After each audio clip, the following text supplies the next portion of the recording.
আমি আমার নিজের সাথেই কাটাইতে চাই। ভাই আপনার এত পরিবর্তন। তুমি কি বুঝবা গালিব, এই দুনিয়াতে সবকিছুরই পরিবর্তন হয়। ঋতুর পরিবর্তন হয়, আবহাওয়ার পরিবর্তন হয়। মানুষ ধীরে ধীরেই বদলাতে শেখে। একবার মানুষের দিকেই তাকাও, আগে যারা মিয়া খলিফারটা দেখতো, এখন তারা কমাটোজিটটা দেখে। ভাই আপনি ছাড়া এই মিশন কেউ কমপ্লিট করতে পারবো না। এই তেলের কারণে পুরো দুনিয়া মহা বিপদে আছে। তাই এই দুনিয়ার কথা চিন্তা করে হইলো এই মিশনটা আপনি শেষবারের মতো হাতে নেন।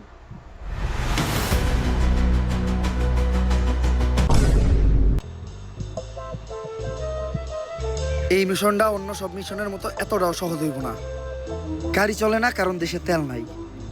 মোবাইল আর ইন্টারনেট সেবাটাও একদম বন্ধ কারণ দেশে কারেন্ট নাই। কারেন্ট তৈরি করতেও তেল লাগে। এত তেল বাস থাকতেও যে এই দেশে তেলের সংকট পড়বো এটা কখনো ভাবি নাই। তেল কই আছে আর কার কাছে আছে এটাও আমাকে জানা নাই। তার মধ্যে এইবার আমার মিশনের সঙ্গী হিসেবে আছে একটা লুলা একটা ল্যাংড়া। কেন ভাই আপনি যে কানা এটাও তো আমরা কই নাই। কালিব, এই চোখ হারানোর কাহিনী অনেক ভয়ঙ্কর ছিল। সবার মতো আমার জীবনে দ্বিতীয় একটা প্রেম আসছিল, কিন্তু ভদ্র মহিলার এক চোখ কানা ছিল। আমি মহৎ সাজার জন্য ভদ্র মহিলারে আমার একটা চোখ দিলাম দিয়া। ভালো হওয়ার পর ওই মহিলা আমারে কইলো আর আগে হয়েছিল 2টা বিয়া। ভাই ওই মহিলারা আমার হাতে তুলে দেন, আমি একটা ব্যবস্থা করতেছি। কই তুলে দিন তোর? মনে হইতাছে এখন সবার আগে আমাকে জনি সাইন্টিস্টের কাছে পাছায় যাইতে হইব। আচ্ছা যাবেন মানে?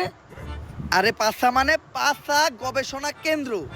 আমেরিকাতে আছে নাসা গবেষণা কেন্দ্র, আর বাংলাদেশে আছে পাছা গবেষণা কেন্দ্র। চল।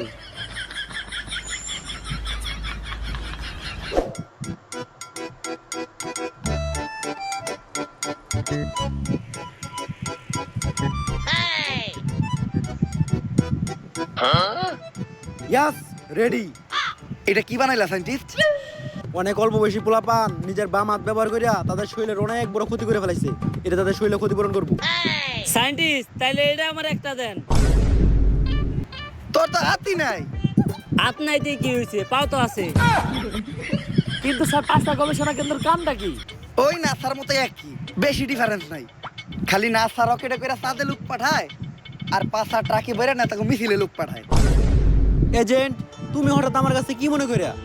সায়েন্টিস্ট, দুনিয়া অনেক বড় বিপদে আছে।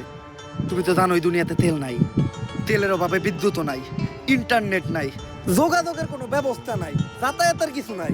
তাই আমার এমন কিছু দরকার যেটা তেল আর বিদ্যুৎ ছাড়াও চলবে। আমি একটা মোবাইল বানাইছি যেটা চার্জ দেওয়ার প্রয়োজন হয় না, এমনকি এটা চালাইতে ইন্টারনেটও লাগে না। এই জিনিসটাই তো আমি খুঁজতাছি। দাও সায়েন্টিস্ট, তাড়াতাড়ি মোবাইলটা আমার দাও। কিন্তু একটা সমস্যা আছে, মোবাইলটা তো অন হয় না। কিন্তু চিন্তা করো না, আমি একটা গাড়িও বানাইছি যেটা দিয়ে যে কোনো জায়গায় যাওয়া যায় আর তেলও লাগে না। এর লেগেই তো আমি তো করে এই সায়েন্টিস্টের কাছে নিয়ে আইছি। আমি জানতাম যে সায়েন্টিস্ট কিছু একটা তৈরি করছে। এই জিনিসটাই আমাকে দরকার। দাও সায়েন্টিস্ট, গাড়ির চাবিটা দাও। কিন্তু এই জায়গায় একটা সমস্যা আছে, গাড়ি তো স্টার্ট হয় না। ওরে তো আমি হালকা করে তেল দিয়ে খেলাও দিতে পারতাছি না, কারণ দেশে তেলের সংকট। স্যার আপনারা কেউ আমার আটকেন না, ওরে আমি একটা চর দিমুই। কি দিয়ে সর দিবি? দে সর। সর দে, দে সর। সায়েন্টিস্ট, বাংলাদেশের কোনো এক জায়গায় অফুরন্ত তেল লুকানো আছে, আর যে কোনো ভাবেই ওই তেলটা সবার আগে আমাকে খুঁজে বাই করতে হইব। এই জন্য তো লক্ষ্য করলাম আমেরিকার একটা স্যাটেলাইট 1 বছর ধরে আমাদের দেশের উপর নজর রাখতেছে। ওরা হয়তো তেলের সন্ধানটা পেয়ে গেছে। ওই স্যাটেলাইটটা যদি আমরা হ্যাক করতে পারি তাহলে কোনো না কোনো ইনফরমেশন আমরা পাবোই। কিন্তু হ্যাকটা করবো কি? আমার কাছে একজন হ্যাকার আছে, হ্যাকার লাভলু।